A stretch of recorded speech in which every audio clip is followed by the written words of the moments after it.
Comics.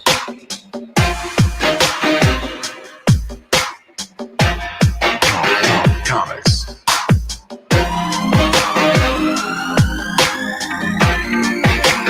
Comics.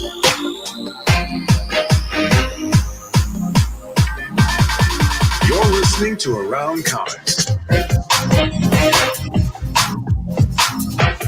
From Chicago, you're listening to Around Comics, the comic culture podcast where we talk about, well, some things in and around the world of comics. I'm Brian Salazar. You can call me Sal. And with me, as always, is my partner in crime, Mr. Christopher Niesman, and Mr. Tom Caters. Hey, how's it going? Hi. Gentlemen. I'm hearing an echo. I think it's Chris. It's his speaker. Is it me? All right. Do I need to get some headphones? I think you might. It's that shoddy setup you got there, man. Not that I don't want to hear my own voice, but Just talk amongst yourselves for a couple minutes. Ooh. Hey, how's it going, everyone? Well, you know, football season started. Football season did Back start. to everything's fine now because of football. There you go. How's that?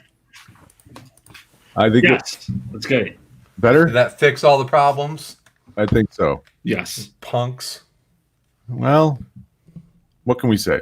There we go. Highest quality here at Around Comics. Hi. Cheers, boys.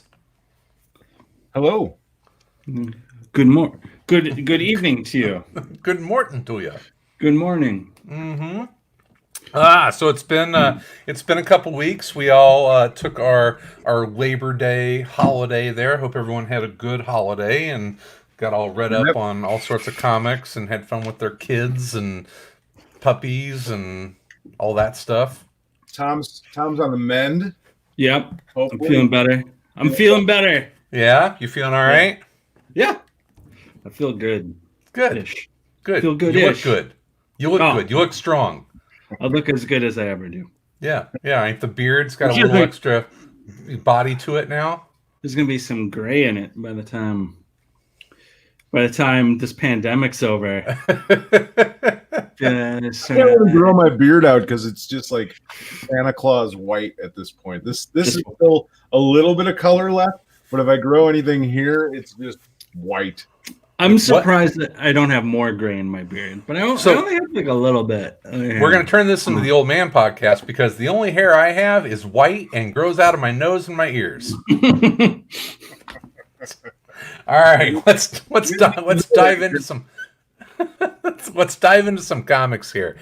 We have, before I forget about it, Sal does have, it's his pick for our book of the monthish, and it's actually something I got into it, and it's like, I have read this before, which is fine because I enjoyed it the first time, but I think Sal and I are getting a good reread. I don't know if Tom has read it, but it's Mark Millar and Goran Parlov's Starlight. I've not read it before. I'm enjoying it. It's we will talk about it and a lot of John Carter from Mars. I'm sure whenever we. I believe it's going to be a Netflix series or show or movie. Ooh, like everything else, Mark Millar. It's he's signed to an exclusive with them, right, or some sort of deal. They kind of own him, or they own all of Starlight. I believe all the things, everything Netflix in his owns brain. Mark Millar. All those crazy ideas. Yeah, I want to see some Chrononauts. But so check out Starlight. It's our current book of the monthish that we're going to be chatting about. I would say probably next week. It's a pretty quick read.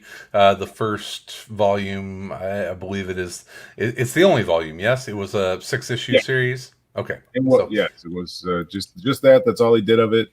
I really enjoyed it the first time I read it. I'm interested to read it again.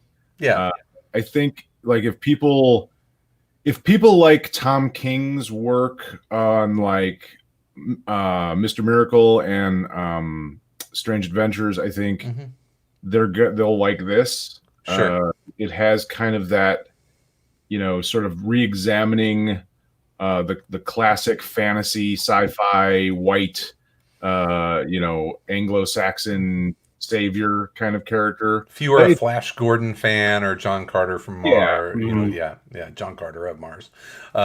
It puts a very Mark Miller twist on those. So yeah, it's fun. I'm glad that you gave me the opportunity for the reread.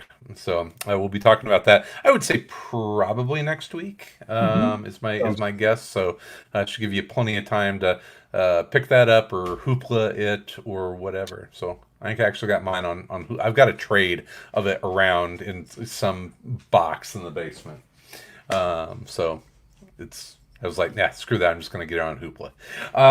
But we've got some other stuff. We've actually been, I know, reading a lot of stuff. Do we want to jump in and start talking about The Three Jokers? Because I know that is a book that the three of us Jokers did read over the last couple weeks. Yeah. Sure. I think kind of on Sal's recommendation, yeah? Well, I had said I read it. I don't know if I recommended it. I thought it was kind of an interesting thing. You know what I mean? Like but I don't know if I necessarily gave it high marks. It's interesting. The art's really good, I thought. And yes, Jason Fan, beautiful. Does a terrific job and I don't know that Johns is my favorite Batman writer. As much as I like Geoff Johns, I think he's a terrific comic book writer, and I don't know if Geoff Johns is my favorite DC Black Label writer. Yeah, that too. But this is, it's an interesting idea of I think what he's trying to do is sort of make sense of the generational differences of the Jokers that we've seen over the years. Sort of there's three of them, but they're kind of from different eras of notoriety for the Joker. You have kind of the clown, the criminal Joker, the clown prince of crime kind of TV show, Batman TV show kind of Joker. Then you have the Alan Moore rape and beat you over the head with a crowbar Joker, and then you have sort of more of a modern. He almost looks kind of like Jack Nicholson or what's his name? Joaquin. Well, no, before him, Dark Knight Returns. Heath Ledger. Yeah, kind of. He looks like Heath Ledger, like an older Heath Ledger.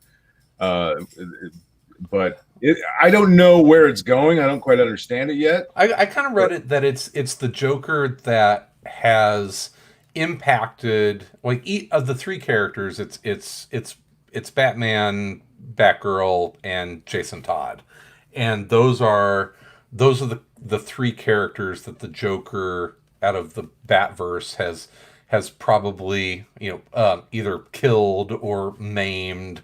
Or had the biggest scarred the most. The scars, right? The wounds that don't heal, kind of thing. So the characters that he's scarred the most, I guess. Yeah, it's obviously Jason Todd has a bone to pick with him. No. Well, when somebody kills you, I was just thinking about this. When did they bring Jason Todd back? It's got to be older. I want to say it's probably 6-7 years ago was the Red Hood stuff.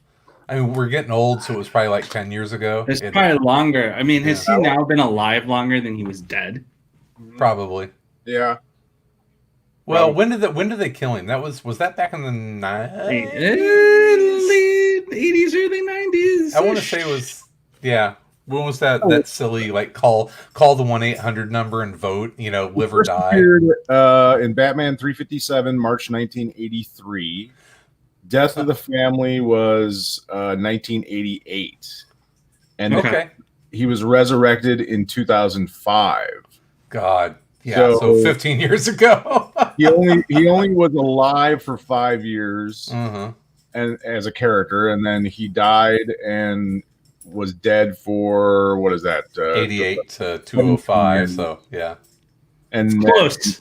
He's been back for 15, so it's almost. It's getting there. It's getting more close.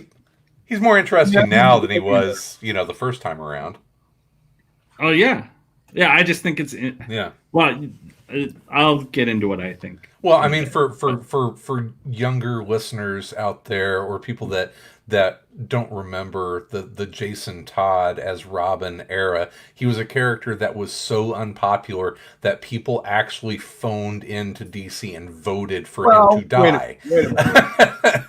I don't know that he was that. Was he that unpopular, or was it just they had? Will they do it? Yeah, they gave you the choice. They gave you the choice. You could call in, and it was a 1-800 number, and you could call in and you could vote to either have him die or have him live, and more people called in to have him die. But I mean, as we've learned on the internet, if you're ever in like a co-op online game and it's by vote, I know this by playing Red Dead Redemption 2 online, that the people that you're with will always vote to do the most horrible and heinous thing. Vote for chaos. Well, when it's fictional, like, you get to live out the worst of your character. But it's like, Tom, you talked about this before, like, polls are such bullshit because, like, who are the crazy people that actually answer polls? Like, what kind of lunatics actually take the time? The type of person that's going to call in is the type of person who wants to see him die. Yeah, exactly. So, like, otherwise he'd be like, oh, whatever, I don't care. So it went on, like, to the mythology was that he was so hated as a character, but I don't know, was it like, I don't know that I remember hating Jason Todd. The only Batman that I read, like, before 1988 was, like, Year One and Dark Knight Returns. Oh, all right. Well, I wasn't reading Detective Comics, and he kind of wasn't much of anything. Well, I think it's like the typical sort of like he replaced Dick. Yeah. Well, of course, people are not going to like him because he's not Dick. You know what I mean? So it's like there's that sort of built into it, but yeah, I don't know. Hey, well, go on with what you were your point though was, Tom. What were you? I mean, I just think it's. I really enjoyed the art in this, but there's a part of me and part of why I don't love Johns as like a Batman writer, but it's like it's this desire to focus on these stories that are so. It just seems so strange to me that we've picked these very specific like Batman stories that are like we must constantly revisit. The Jason Todd getting killed by the Joker. Like I can probably name 3 other storylines that were like this is all about Jason Todd being killed by the Joker, or like the Barbara Gordon. Like that. It's just so weird to me that there's these very specific set of stories from a very specific set of time when a specific set of people were fans. we get to see Martha Wayne's pearls spill onto the alley. It just feels so like it almost feels J.J. Abrams-esque in that like in the way that's the J.J. Abrams stuff that I kind of don't like, where it's just like toss everything in a bag and like mix it up, and sometimes like something really cool comes out, and sometimes something that's like, yeah, I mean, I've seen this, like, like I guess I just don't. It's sort of like, here's the pitch. I'm going to be Geoff Johns, and I'm sitting there pitching this to whoever he has to pitch it to. I don't know that he has to pitch it. I don't think. Hi, Jeff. This is Jeff. Let me pitch you my comic. What I'm doing himself. So he's sitting there in the mirror and is going, okay, what's better than one Joker? 3 Jokers. 3 of them. Why? So how do Who knows why? Oh, okay. I guess we'll do 3 Jokers. I guess. 4's too many. We don't want 4. That's too many Jokers. Yeah, I mean... Well, you have to have a sequel. Yeah, there's a 4th Joker. Yeah, guys, there will be a 4th Joker that we don't know about. We know there's going to be. We've opened the door to this thing where now there's like 3 Jokers. But and he's going to be a truck driver. I guess to me, I like read it and I was just like, this just feels like a bunch of stuff thrown together and like, we mixed it up and like, like what if there were multiple Jokers, and like it just felt like I don't know. A lot of the stuff I don't love about Johns kind of on display a little bit. It's a double-edged sword because I love the fact that Johns is such a comic book nerd. Yeah. That he Totally. loves and respects the history of these characters, but it can also be a detriment because he's so obsessive about the history of these characters and sort of, to me, this feels like him trying to like, answer the problems of continuity, like a problem that no one was really that worried about. Yeah, exactly. Nobody really cared. There were multiple Jokers throughout. Yeah, it's like whatever. Yeah. Look different. You know, it's like, why does it need to be more than one guy that just happened to like look different? It's just weirdly complicated. Stitching it together. Yeah.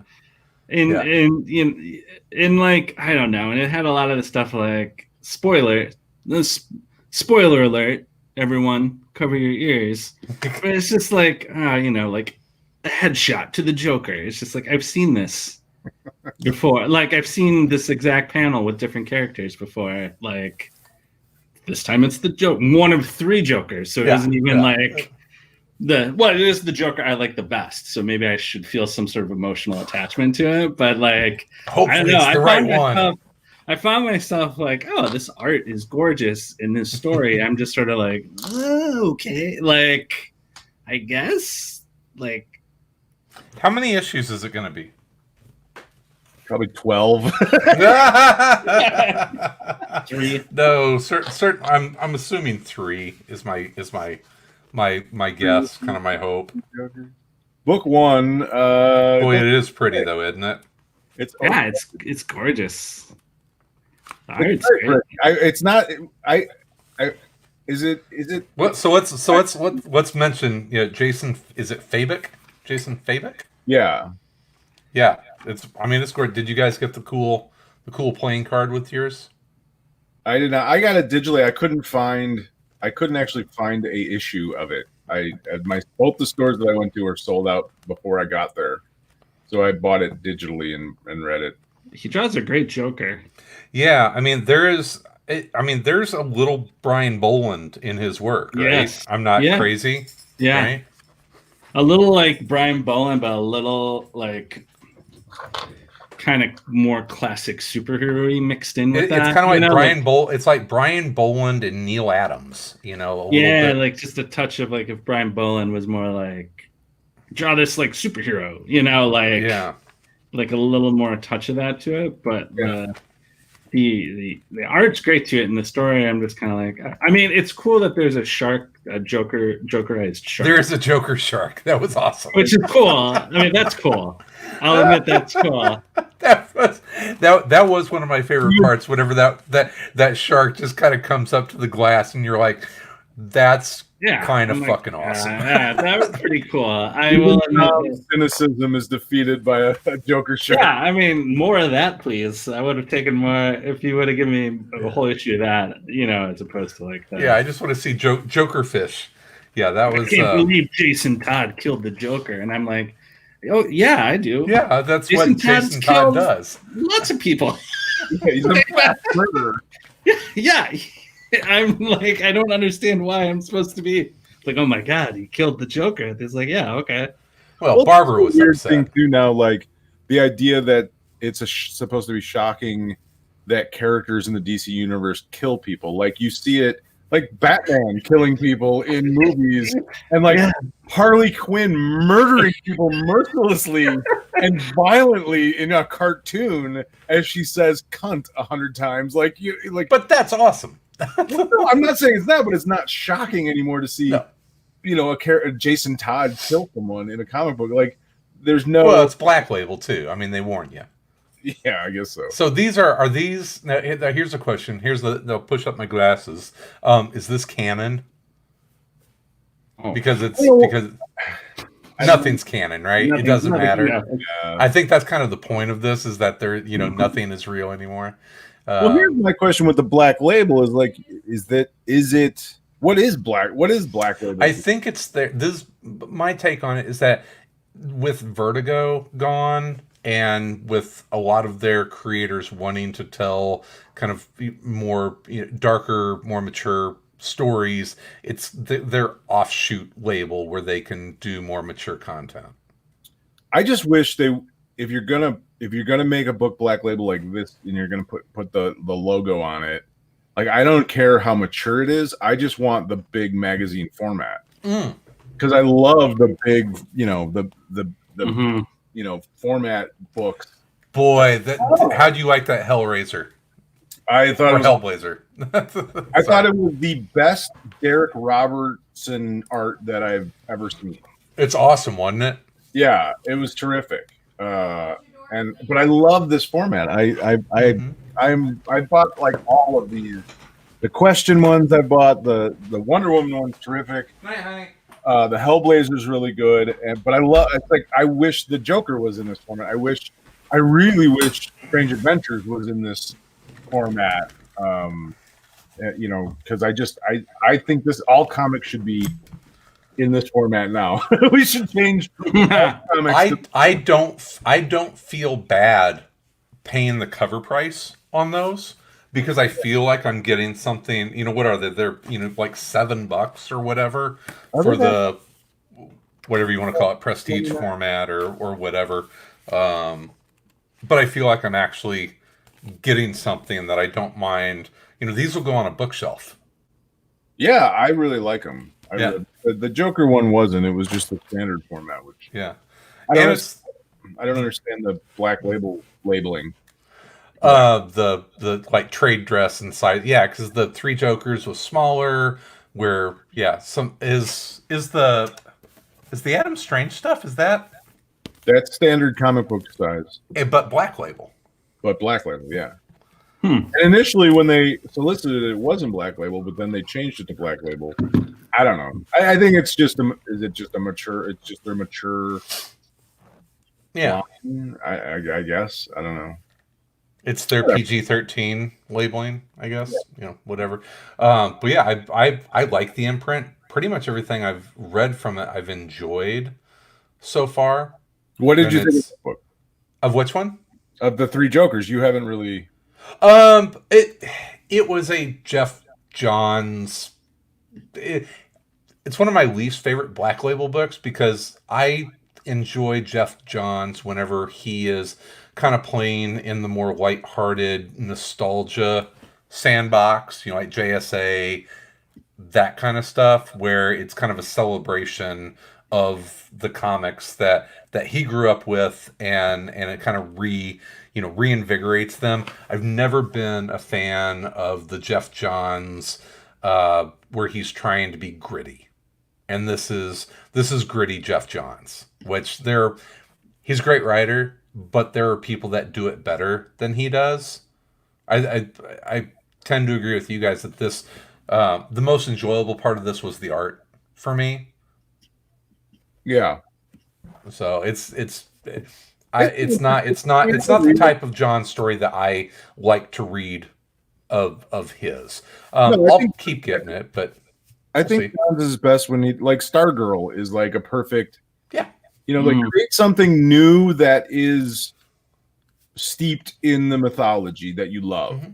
You know what I mean? Like Stargirl's a perfect example of that. It's a new character, but it's very tied to the history of Starman and those characters and the JSA and everything. And it's like, but that works really well. Like it's fresh and new and something different. I love the TV show, and he does bright and hopeful very well. Yeah, we don't really need dark and gritty Geoff Johns. Give it to Brian Azzarello if you want. Dark and gritty. Azzarello would be a great writer to do a Three Jokers story because he would take it to a bizarre level of almost where it's masochistic that he would do it like Azzarello does. It's there are enough writers out there that do dark and gritty, so I like Johns whenever he's a little bit more cheery and hopeful, I guess. I can agree. Yep. Yeah. Right. I still need to finish up Stargirl. Did it wrap up well? Yeah, I thought so. I've got the tail ends of several series that I'm trying to catch up on, but I did watch the first 4 episodes of The Boys season 2. Have you guys seen it yet? Not started season 2 yet. I've watched 3 of the 4 episodes. I haven't watched the 4th. I watched the 4th one today. It's it's great. It's such a just bizarre, weird show. It's not in the Doom Patrol way, but it's good. I just love the dude that plays Homelander is so good. Like he makes that show. He is that show. He really carries that show. Him, and I think the girl that plays Starlight is very good. Mm-hmm. And Huey is really good. And Carl Urban is good and everything. Carl Urban's good, but he's just sort of like, Carl Urban. Like he's just that, kind of. I mean, he's doing the character well, but it's just sort of like, not a big stretch. The guy I think who's terrific has been, the guy who plays Mother's Milk, I think is really good. And Frenchie, the rest of the cast is like excellent, but the dude who plays Homelander is so good, and just he's despicable. He is horrible, and just a psychopath. Like he plays that just unstable. The thing I like about the show so much is that it really gives you a sense of how terrifying it would be if Superman existed. Like being in the presence of a character like that, if someone really existed that was that powerful, how unimaginable, terrifying that would be to be in the presence of someone with that kind of power. Well, you see every character in that series walks around him on such eggshells, except for the new character, Stormfront. Yeah, for now, but yeah, it's every other character is just absolutely on eggshells because they know that if they say the wrong thing, he'll just kill them. Yeah, he's a limit. He's great. He's great because if that character isn't so despicable and hateable, the show doesn't work. Like if you're like, he's not that. It's like he's a bad guy. Well, he walks this line of being so incredibly punchable, but also fucking frightening as hell. It's like you look at him and you're just like, I want to hit this guy, but he's also creepy scary. But he also does a great job of being Superman. You know what I mean? Like he's like he turns into like this charming, heroic looking guy, and he can just in front of a camera. The guy has nailed it. That actor has absolutely nailed that role. Have you seen the scene where they're trying out new people for the 7 and there's the blind, it's Daredevil basically. Oh yeah. It's such a Homelander scene. So I won't spoil it for you, Tom, but yeah, it's enjoyable. I look forward to it. It's every Friday now. I like the changes they've made too. Like I like that the boys don't have powers. They haven't taken Compound V. That makes it much more dangerous for them, And I like that they make fun that they still call him Wee Huey, and he's like, I'm 6 foot tall. Like, what? Why do you keep calling the tallest one here? So some of the changes that they've made, and like Stormfront, when they introduced her, and I don't want to spoil anything, for Tom or anyone else, but it was just sort of like, oh, that's not the Stormfront from the comic.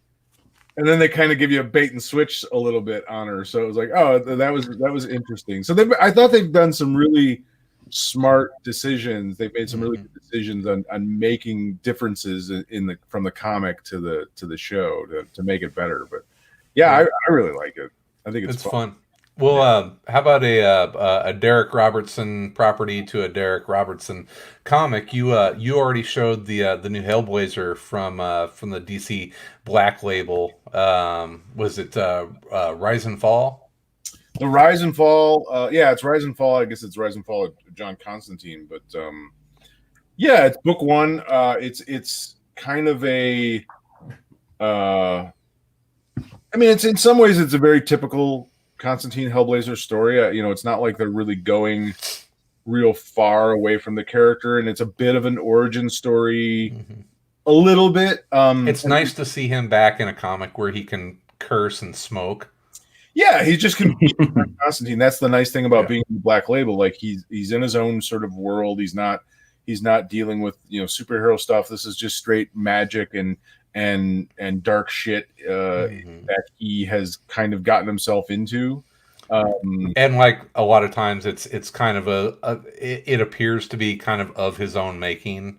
This one, yeah. I mean, well, that's the thing with John. Like he's such an interesting character because he wants to be a better person than he is. I think as part of his charm, like he wants to be good, but he's just kind of not. He's flawed. He's a very flawed person, and the more he tries to sort of be, he's a bad person trying to do the right thing. Well, I don't know if he's necessarily a bad person. A damned person trying to do the right thing. But he can't ever seem to not put people around him in harm's way. I mean, that's sort of his curse, is like anyone that gets close to him. And that's really what makes him a bad person, is that he knows that, and yet he still needs people in his life. Like, how has Chaz survived all these years? Yeah, I don't know. That's one of the comic book tropes. It's like Chaz is always going to be there. Like everyone else has died, but Chaz survived. Yeah. The lorry drivers prevails.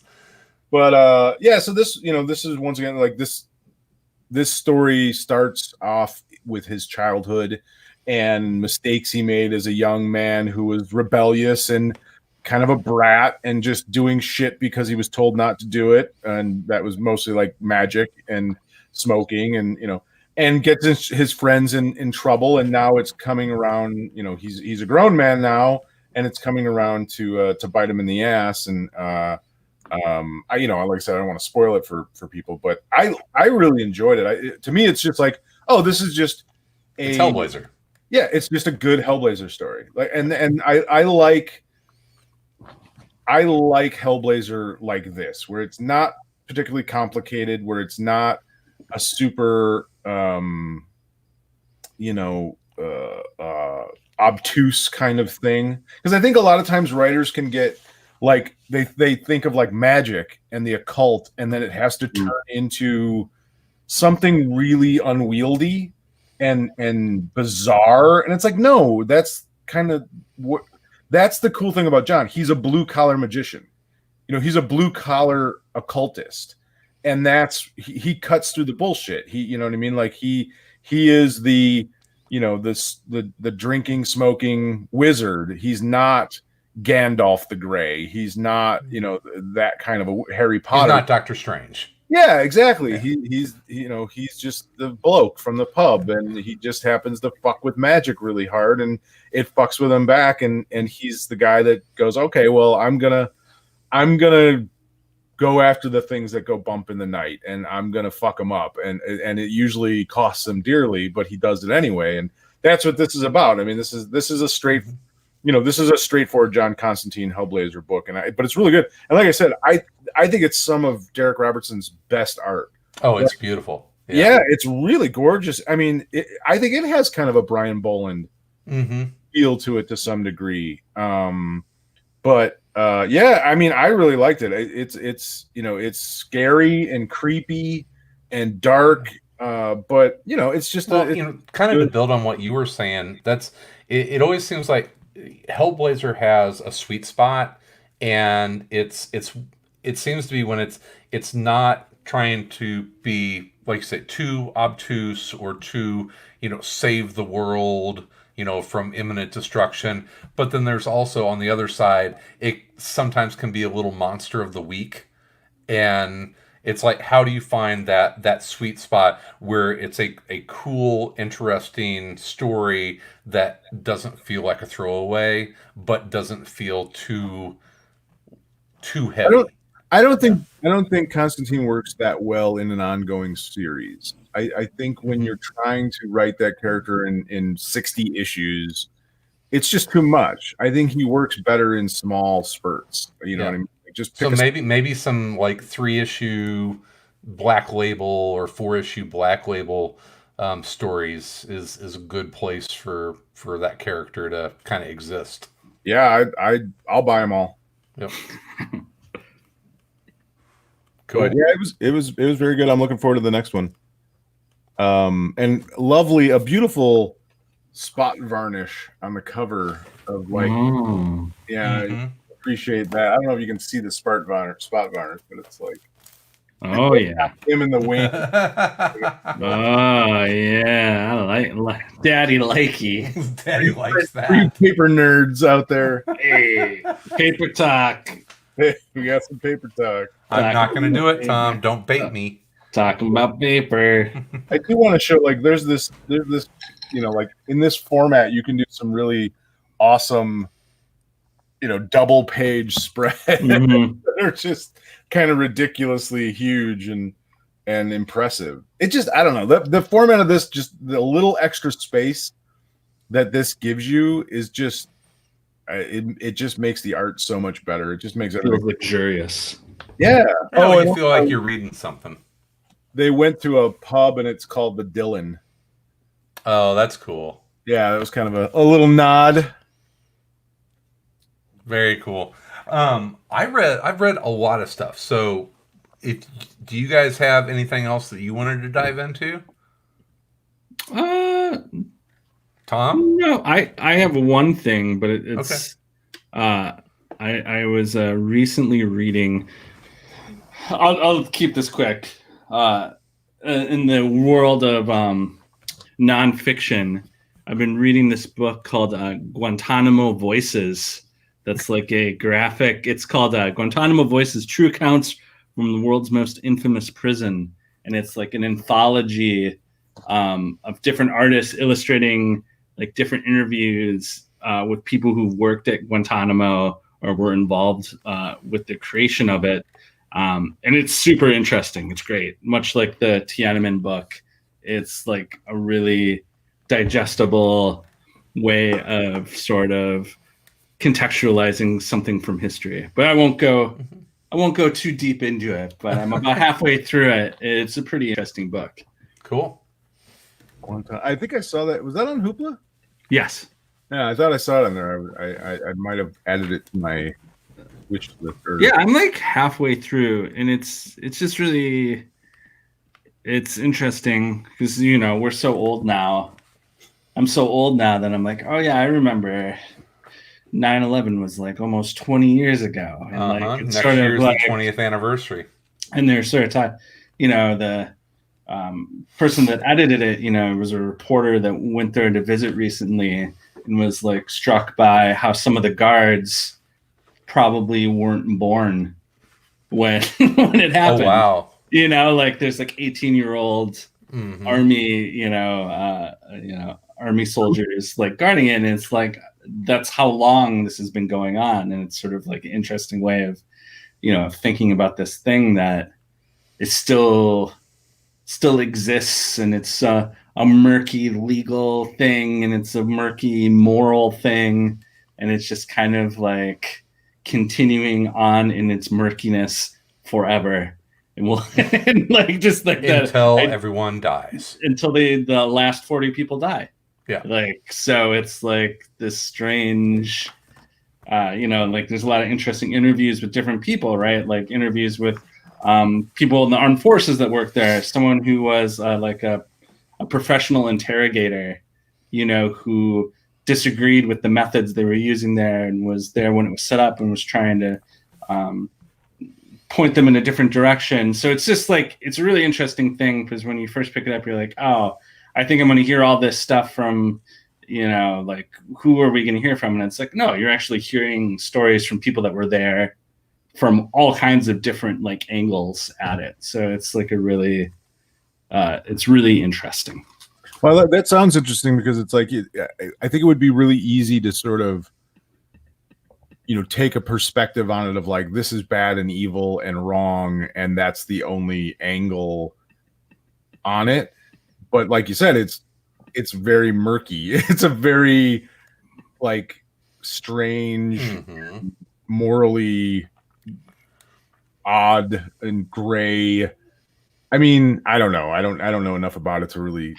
Yeah, I mean, I think definitely it has a point of view of like this is a bad thing, but I think like it doesn't pound you over the head with it. The way it goes about telling the stories, it just talks to people that were there and sort of lays it out of like this is like, you make up your own.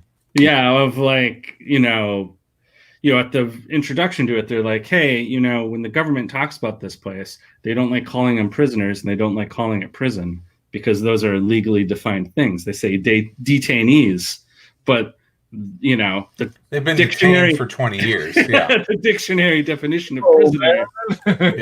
If you look up what the definition of a prison is, this is a prison. So it goes in a lot of that, like and also not on American soil. Us diluting, like part of it's people diluting themselves into what it is. What is it? Like it's, the sort of double speak of like legal, legally they're detainees or they're like enemy combatants or like these creations of all these terms that like didn't temporary exist. Guests. Yeah, or it's like so necessary.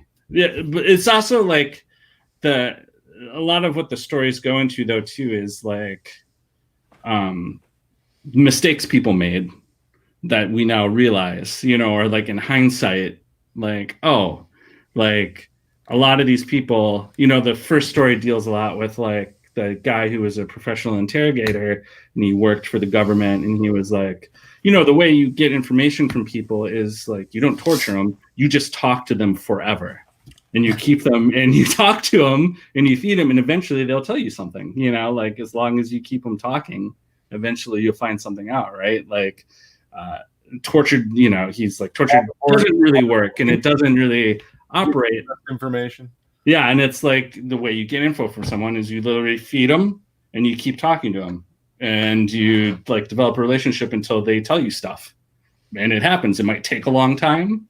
But like in his experience, he's like, it always works that way. But, we had the people in charge had a different idea of what's going on. And in hindsight, you look at it and go, oh, like the approach was wrong. Or like, they talk a lot about a lot of the first detainees there.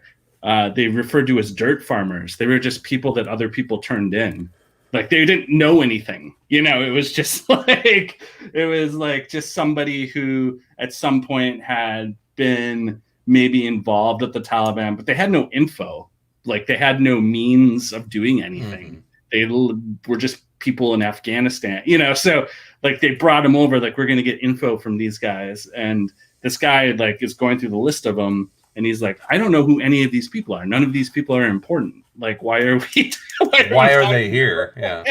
So it's like, and then it's like, oh, we can't let him go because then they'll for sure become terrorists. And it's just like a lot of like, the benefit of hindsight, but also just like looking back at it with sort of like a clarity of like, oh yeah, like that was the wrong way to handle this specific thing. It's an interesting book. And I think like it was pretty eye-opening to read different people's accounts of like being there and like what it's like and what it means and like that murkiness of like, we're just going to continue. We're never going to, like there's 40 people still there. Right. And there's no plan to do anything with them other than just let them stay there until they die of old age.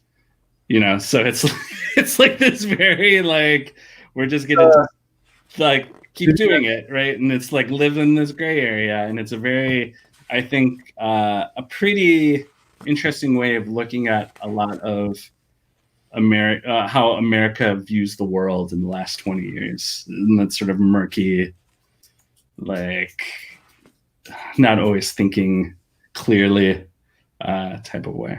Did either watch the show Counterpoint? I have not.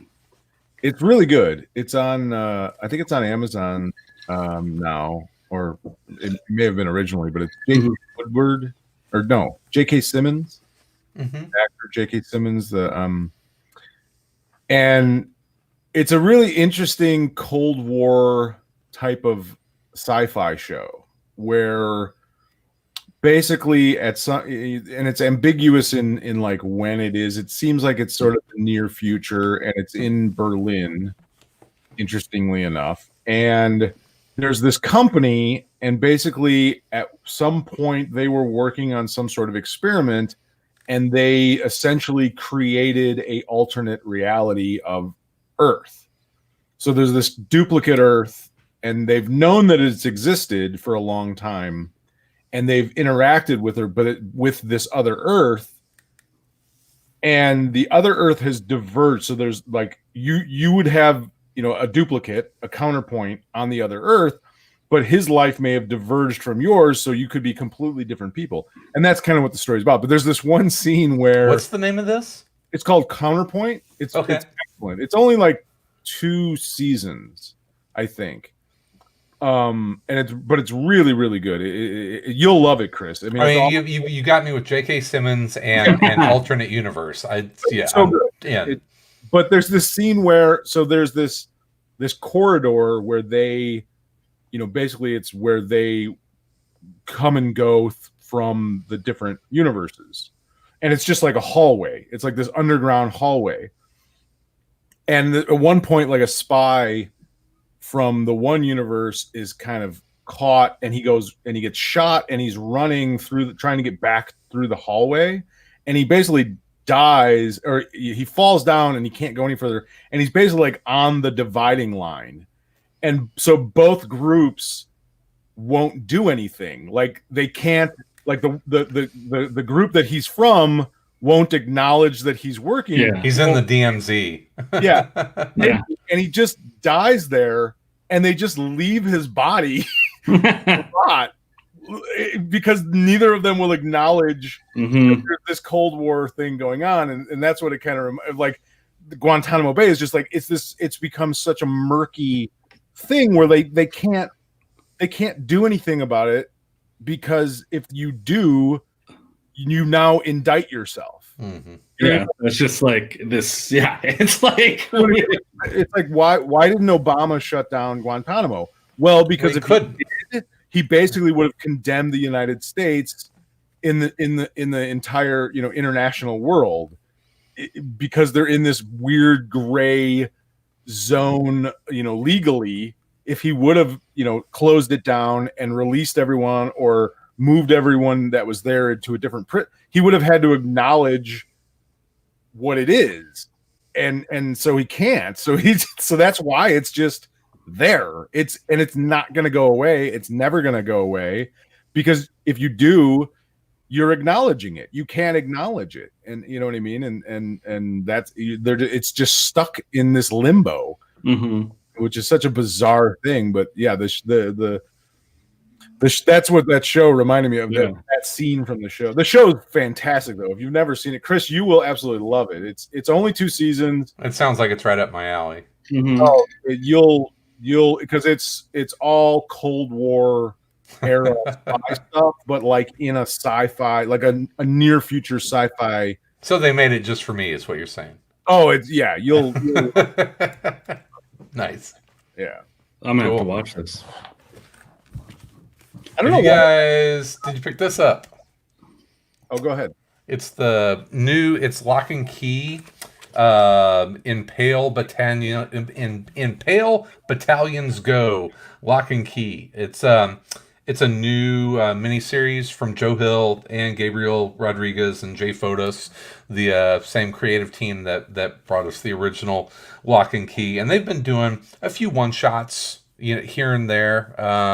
They'll throw out something in the Lock and Key universe. Well, this is a new series. I'm assuming just a mini series, but goes back to World War I. So it takes place around 1914, 1915, and the Locke family at that time, the son of this family, John Locke, wants to, and he's young. He's too young. He's like 10 years old. Wants to sign up to be in World War I. and go and fight Germans and use the keys. And his mom and dad obviously don't want to allow that, and he finds a way through one of the keys to make himself older and to steal the keys. That, as we kind of find out in this, the keys were designed to be used in war, and so they kind of they almost have a sentience to them where they are drawn to conflict and war. And he makes his way to the front in Europe. So it's a neat World War I lock and key story. And same creative group that did the first series. So it was nice to kind of jump back into the lock and key world, which I love that original series. Is it a standalone thing? You don't have to. I like Lock and Key, but like I still haven't caught up on it. Like I haven't read all of. Do you understand that there's a house and there's keys and there are keys and there are people that want keys? The keys and each key has its own weird power. Yeah, You're good. Yep. And this family, the Locke family, has kind of been the guardians of Key House for for forever. So yeah, if you understand that, yeah, you can jump into this. Okay, because I almost picked it up and I'm like, well, I haven't finished the 5th series or whatever, 5th volume or 6th volume. I don't know how many there are. 5 or 6. So yeah, I love that series when it was coming out. But yeah, it can be. I mean, it's a Joe Hill series. It has that definitely like King family feel to it. Kind of the epic horror-ish story. And but yeah, you don't have to have read all of Lock and Key to jump into this. Okay. Yeah, it's good and it's pretty. I like your hat. You know what? I was waiting for you to say something. I'm on board, man. Bandwagon drove by the house. Plenty of room on the bandwagon, my friend. You guys like this? Yeah. You remember? You know what this is from? That's the Clement. Is that the Clementi? No, that's Joe Kelly. He's the hero that we all need. He's the hero that we didn't know that we all needed. He's a pitcher for the Dodgers. He's the guy that was throwing at all of the Astros players and got thrown out. And whenever like Carlos Correa was giving him shit, he turned around and stuck his lip out like, "Oh, sorry, baby." So yeah, this is my Joe Kelly appreciation shirt. Lovely. Mm-hmm. He's the hero we didn't know we needed. I mean, that's a divert from comics, but I think this is the best baseball team I've ever personally rooted for. I don't better than 05? Well, they don't have as good a rotation. They don't have the pitching that 05 did. They don't have the pitching, but offensively it's not even close, and defensively I don't know that it's close. Yeah. I've never seen a lineup this good ever. Just like day in and day out. They hit it. They hit the ball, man. Relentless. They are a relentless team. And young. And very young. And they don't even have like all their guys firing on all cylinders. I mean, Abreu is out of his fucking mind, and Tim Anderson's amazing. But I mean, yeah, they're unreal. I've never had more fun watching baseball in my life. Yeah. And the kid, they had rookie pitch his first game today. Yes, Stever. Yeah, he was good. He looked good. Yeah, he was shaky to start, but he calmed down. And this is from a Chicago baseball perspective.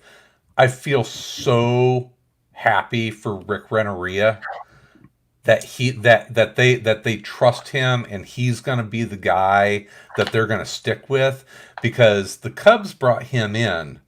And he was the guy to teach those young Cubs as they were coming up. And then as soon as Madden, Joe Madden. As soon as Joe Madden was a free agent or could get out of his contract from the Rays. The Cubs just kind of like threw Renteria out with the trash, which I thought was really shitty. So yeah, I hope he wins multiple World Series with the White Sox. It would be awesome. Well, he's gonna have a chance because I mean that team is locked in for like the next 8 years and super talented and very young. Yeah. Pitching, baby. They get the pitchers. They're all right. They need a little more pitching, but they hit the ball so fucking well. I mean, and I mean, the funny thing is like a guy like, I mean, that almost lost on the team. You know, the guy hitting ninth is Nicky, little Nicky Madrigal, who is a hell of a second baseman. He was like the number 3 overall pick a couple years ago. Yeah. He's going to be a stud. And he's a great contact hitter and a smart, but it's like in that lineup, he's just like, you're hitting ninth. Sorry. We have 2 catchers that can hit, Yeah. He's the young guy. So Tom, something for you. I listened to the best podcast in baseball, which is the St. Louis Post-Dispatch baseball podcast. It's a very tongue-in-cheek nod to the ridiculous best fans in baseball moniker, and so it's very tongue-in-cheek, so they call it the best podcast in baseball. They had the MLB Brewers beat writer on this past week, and so it was really more Brewers talk than it was Cardinals talk. And this is the guy that just wrote the Brewers 50 years in baseball commemorative like coffee table book, which it sounds like it's beautiful. I mean, the historic photos and all of that. But did you ever hear the story of why the Brewers colors were blue and yellow? I'm sure I've heard it at some point and don't remember. So and Sal, this will freak you out. So Bud Selig, huge Milwaukee Braves fan. The Braves leave. Selig puts together a possible ownership group and starts pursuing baseball teams. This was 1960. When did the Braves leave? Like 64, something like that. 63. It might have been, early 60s. Yeah, it was 65 because I think the Braves were there like 53 to 65 or something. So in the late 1960s, the White Sox become the pseudo-adopted team of Milwaukee. The White Sox actually played 11 games a year at County Stadium here in Milwaukee, which I had never heard that. But yeah. So the White Sox become kind of the semi-adopted team in Milwaukee. Bud Selig had a handshake deal with one of the brothers who was there were 2 brothers that owned the White Sox. Selig had a handshake deal that they were going to sell the White Sox to Selig and his ownership group, and they were going to move to Milwaukee, and they were going to be the Milwaukee White Sox. And the other brother killed the deal at like the 11th hour. And so the White Sox almost ended up here. Well, the following year, the Seattle Pilots go into bankruptcy. This is back when sports franchises actually became bankrupt. And so they went into bankruptcy. Selig and his ownership group puts in a bid. They have to go through the whole bankruptcy court thing. That doesn't get settled until a week before opening day.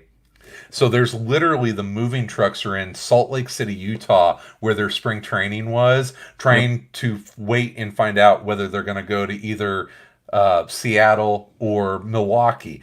They end up getting purchased and going to Milwaukee. And I mean, they didn't have like tickets printed. They had no uniforms.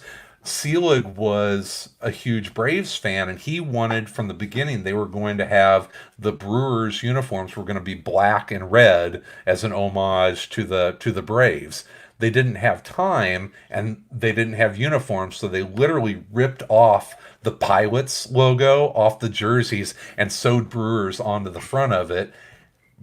Threw them out there to play, and that's why they were blue and yellow. It's crazy stories, but check out that podcast. It kind of goes through a bunch of the early Brewers history. Think about the Pilots went bankrupt after 1 year. Yes. Yes, they existed for 1 year. Yeah. I mean, can you imagine an expansion team? It's like, oh yeah, Portland is going to get a baseball team, and then they go bankrupt the next year. Well, it would have been like this year. If like this year were their expansion year, and it's like, well, we're kind of fucked now. Yeah, sorry. Pandemic. Yeah. I've been having fun watching the White Sox, but I've also been having fun like paying attention to Twitter during the games. Like there's you kind of just click on the White Sox game on Twitter, and then it'll give you a feed of White Sox tweets. And it's pretty fun. It's been a lot of fun to read it. But they were playing the Brewers, and there was this one lady. She's like, "Oh my God, I've been a Brewers fan for 30 years, and I just realized that the logo is an MB." Oh, that's hilarious. Yep. That's Someone's funny. always discovering that for the first time. Yeah. Like, it's awesome though. Like, they just brought it back this year. The M and the M and the B, and it's a glove. I get it. Oh, yeah, it's a great logo, man. It's I probably one of understand it. Oh, I just lost my mouse. Died. Designed by a University of Wisconsin Eau Claire student. Really? Yeah. I hope they paid them well. They did not. No, they did not. This is there's no way that person got paid millions of dollars off that logo now. Yeah. Well, they're still using. They brought it back, Tom, for the 50th. So they brought back the MB. They changed the colors, so they went away from like the baby blue. So they're sticking with the navy and kind of golden yellow. So it's a merger of the different eras of Brewers. The classic M&B never truly went away. It never did. It never, and like it's always going to be Miller Park. So I don't know if you knew that, Sal, but Miller lost the naming rights to the ballpark. Yeah, now it's like American Family Insurance. American Family Field. It's Miller Park.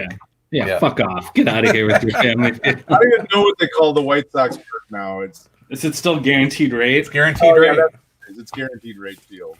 Like, no, it's committed. No, it's committed. I just call it Sox Park. Did you guys read this, or have you seen this? InkBlot? I've seen it. It looked very interesting. I did not read it yet. Before getting into who the creators are, I enjoyed it. It's a really fun fantasy story. It's about a group of siblings who kind of rule this multi-dimensional realm, kind of like this magical, fantasy type realm, and each sibling kind of has their domain or their job. And this one focuses on kind of the nerdy library sibling, that you could guess is the kind of the real sheepish one, the bookish sister out of the group, and she accidentally or is there when this cat gets conjured in her library, and the cat is like this mischievous magical creature that she's trying to wrangle and get put back where it needs to go, and adventure and hilarity ensue. So it is a fun, huh? Sounds cute. It's cute. It is. It's adorable. It's ridiculously cute and fun. Just kind of if you like The Princess Bride, it kind of has that vibe to it of just like fun fantasy story. It's written. I say written. It's scripted by Rusty Glad, and it's drawn by Emma Kubert, who is Andy Kubert's daughter, who's Joe Kubert's granddaughter. No. So it's we've got another Kubert on our hands. But in reading the backup material on this, what's interesting is that they did the whole book Marvel style. So it was plot, art, and then scripting. So it's kind of an old school throwback to how they used to do them But yeah, and it's pretty. I mean, it runs in the family. I mean, she really nice work. Well, yeah, you better be good if you start drawing comics with that name. Yeah, no shit. Yeah. Like, I'm the bad one. Yeah. It's like, you sure you don't want to go with a pen name? Yeah, you put that name on a comic book, it better look good. Where are her dad and uncle at? Are the Kuberts doing anything? Is it Kubert or Kubert? Kubert. Kubert? Is it Kubert? The Kuberts. It is Kubert, I believe. Mm-hmm. It is Kubert. They've said that it's Kubert. Okay. Kubert. Kubert. I thought one of them was drawn Superman with Bendis, wasn't? Are they? Okay.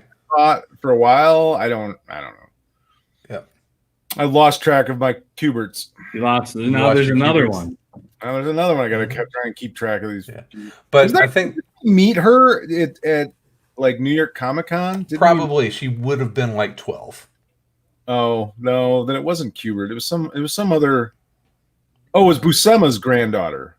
It was like Buscema's granddaughter. She came to say hi to Carmine, I think, and I was like, "Wow, she looks like a Sal Buscema girl." Like she had bang, she had like the Gwen Stacy haircut bangs and I'm like, she looks like one of his drawings. It's kind of funny.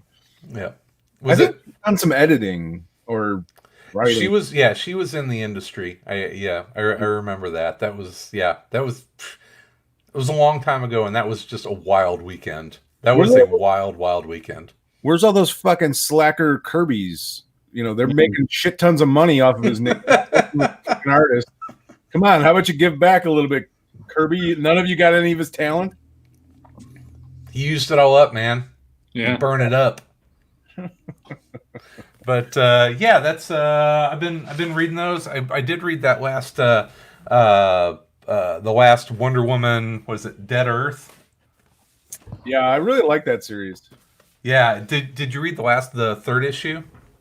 The Superman one? Yes, that got fucking dark. Yeah. That was awesome. Dark. The spoilers, like the last couple pages, she takes the corpse of Superman, who you find out that she killed him, and she takes her lasso of truth and runs it through his vertebrae and ties it to his skull and turns it into a fucking Superman bone mace. Damn. I'm just like, shit just got real.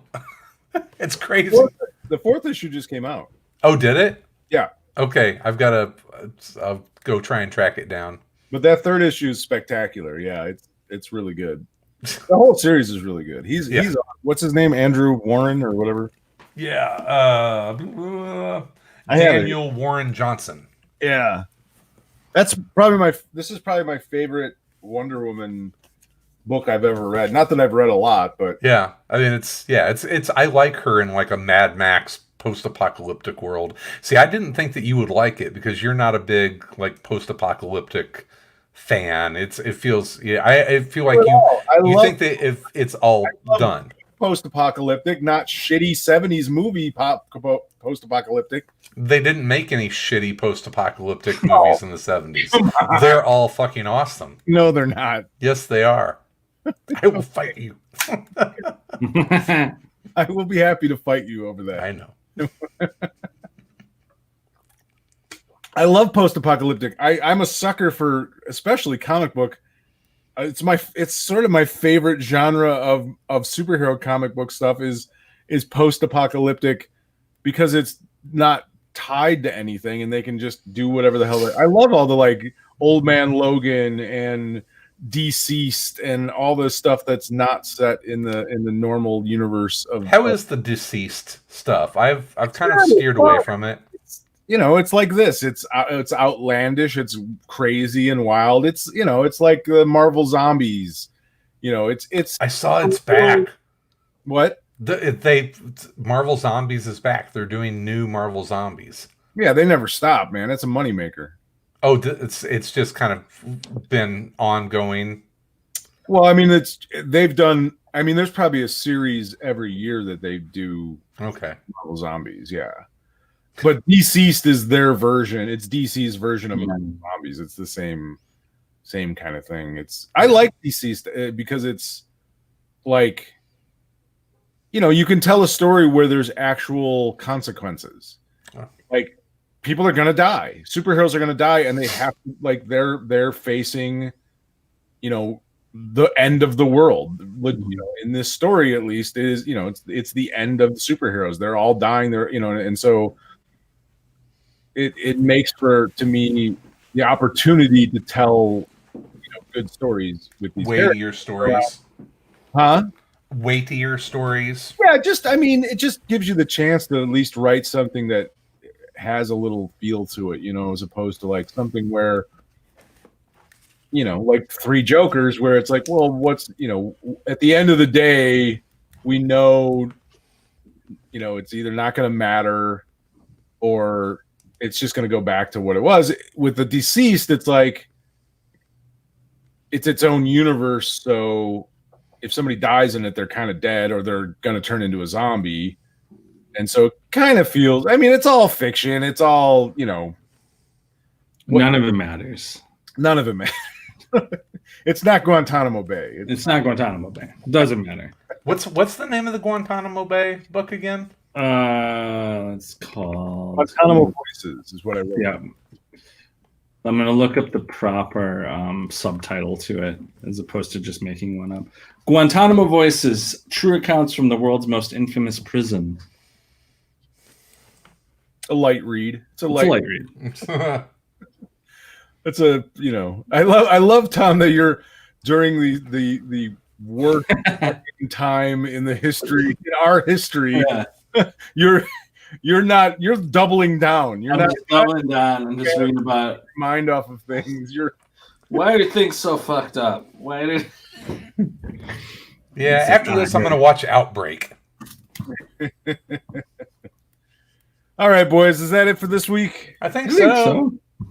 That was a good collection of things. Yeah, I even wrote it down so I wouldn't forget, so I can get you show notes. Appreciate that. Ooh. Yeah, I usually get to work on Monday morning, and Sal's like, "You got those show notes?" I'm just like, "Oh shit, what did we talk about?" What happened? All right, well, Sal, if people want to reach the show, they can do so. They can contact us at info@aroundcomics.com. Well, here I put a little banner. info@aroundcomics.com, @aroundcomics on Twitter and Instagram, or facebook.com/aroundcomicspodcast. We also have a Facebook group that you can look for. It's the Around Comics Aces. And if you'd like to support the show, you can do so at aroundcomics.com/shop and buy some crap there, some shirts, some swag. It's all good stuff. It's all here. Tom will show you. Oh no, nobody's wearing the shirt this time. It's not. Yeah, it's down here. It's down there. You go. There you go.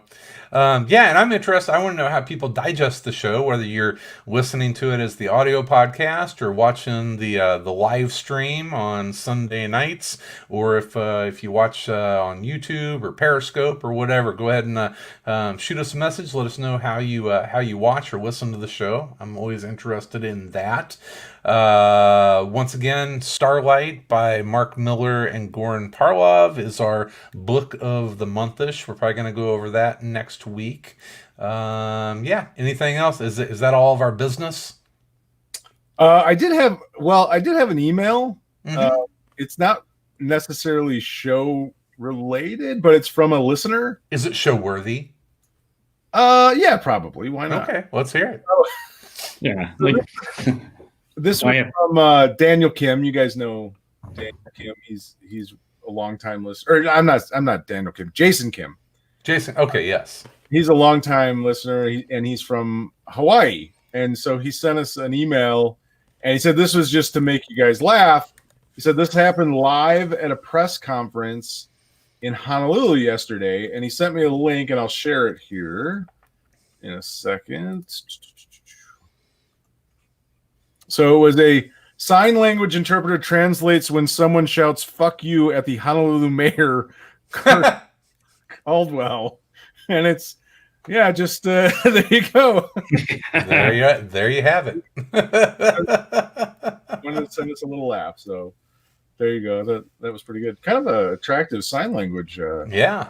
girl there. Not to, Yay, Hawaii. I see you got your copy of Octobriana 1976 back there. I did. Well, I went kind of nuts with the whole Kickstarter thing. Oh, you got crazy, did I you? got that, and then I got this, which I already had. I didn't, but I got another one. Because that's a good loaner. Yeah, and then I got Street Angel, and then I got Super Mag. But I haven't had time to go through all this stuff. So it's just been sitting there on my... Yeah, I kind of started going down the cartoonist kayfabe rabbit hole a little bit. Those guys will do. I mean, they'll get you buying books. That's the problem. Listening to those dudes, man. They dissect books hard, and they'll get you excited about stuff you didn't even know. I bought this because of them. It's Did you watch the? We're talking about Ed Piskor and Jim Rugg's cartoonist kayfabe. It's awesome.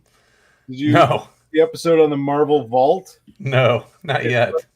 I didn't even know this existed. It was put together by Roy Thomas and Peter Sanderson, and it's like they call it a museum in a book, and it's this really cool book about the history of Marvel. But then there's all sorts of like interesting things in here, like I don't know if you can see, but there's like badges and is that from the Bullpen Society or whatever it was, the Mary Marvel whatchamacallit?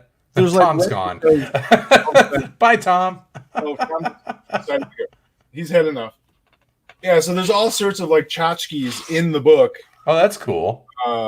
Little Howard the Duck for President button. Oh, wow. And yeah, it's really neat. I mean, it's a really cool little thing. And they did a second one that I haven't picked up, but I have seen it. Actually, they didn't do a second Marvel one, but they did a Spider-Man one, I think. But yeah, they did a whole episode on this, and I was like, I have to have that. I need to buy one. I found one on eBay. How much was it? Yeah. So how much was it? They're not terribly expensive. Okay. I think I got it for less than $30. Oh, really? Okay. Yeah, they're not like super rare or terribly expensive, but it's a cool little thing, man. I mean, it's fun just to flip through and see all the little replica tchotchkes and cards and stuff. So pretty neat. Tom says his laptop just died. Oh, so, he said, "Yep, forgot to plug it in." Well, that's probably a good sign to wrap things up. But yeah, it's good. After a couple weeks off, it's good to see you guys. Yeah, absolutely, man. Always fun. Absolutely, go Sox. I'm having so much fun. Yeah, isn't it nice to have something fun? If my Cardinals are hanging in, they're all going to make the playoffs because everybody's going to make the playoffs this year. Yeah, absolutely. And it's not even like it's just like we've been waiting for this team. Like they keep talking about all these prospects. And me personally, as a White Sox fan, 2005 was an awesome year, but it was also like, not that it was unexpected in a lot of ways. It wasn't like they had built the team from. They didn't come in as World Series favorites that year. No, but also like they put the team together. They, it was a lot of free agents and it wasn't like a bunch of draft picks. I've never experienced this where it's like, wow, a team coming up together. Yeah, of draft picks that are homegrown, that have come up together, that are now just like all good.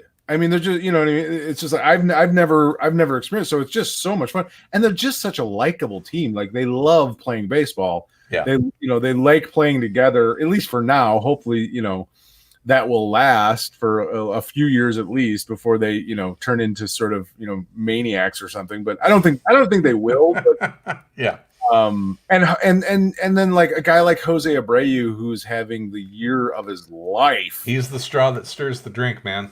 Oh my goodness, just just killing it, and Tim Anderson just getting better and better, and then Lewis Robert is, I mean, he does stuff. That catch he made, I don't know if you saw that catch, that running diving. I don't know that I've ever seen a better catch in my life. Like that was to save a game. Yeah. You know, I mean the Dwayne Wise, right? Dwayne Wise, the catch. Amazing catch to save a no-hitter. You know, it's a perfect game. Perfect. Yep. I was there.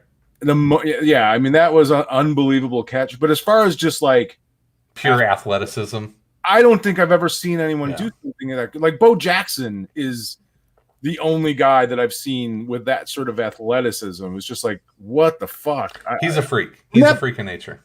When that ball was hit, I'm just like, oh, well, there's a double. And then I see him streaking across center field. I'm like, no way. And he makes it. I'm just like, oh my. I mean, it was funny because I'm watching the game with my wife and she's reading a book. She's not really paying much attention to it.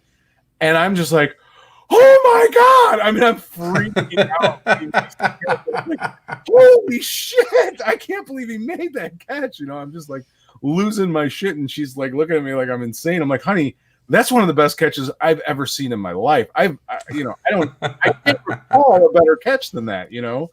And it's just like, yeah, like I said, I've never seen a better lineup day in and day out. Just, I've never, you know, it's like, I'm sure there have been, like you brought up the Indians, you know, early 2000 Indians were pretty ridiculous. Like and the Yankees have had, you know, amazing 98 Yankees. Yeah. For me, the White Sox have never had a lineup like this. You know, I mean, like even like Go White Sox, even the Hitmen were good but not like not 1 through 9. Right? Yeah. I mean, it's like unbelievable, so much fun. So like whatever happens. Like I don't even. You're already looking forward to spring training next year. Yes. Yeah. It's like, I just want to go to a game. So hopefully, you know, by next April, maybe you can actually go to a game. You know, We'll see. Fingers crossed, right?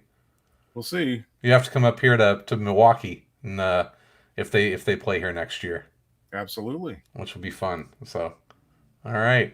Well, hey, bud, always fun. We'll be back. We're going to talk about Starlight next week and all sorts of new stuff. It sounds like I need to go track down the 4th issue of Dead Earth so we can talk about that. Is it the end of that series? Is that the last? Okay, so it wraps up. All right, well, I definitely need to get it then. All right, well, we'll be back next Sunday evening to talk about all things in and around comics. In the meantime, there we go. All right, man. We'll time off. All right, we'll be everywhere in and around comics. Ooh, rusty.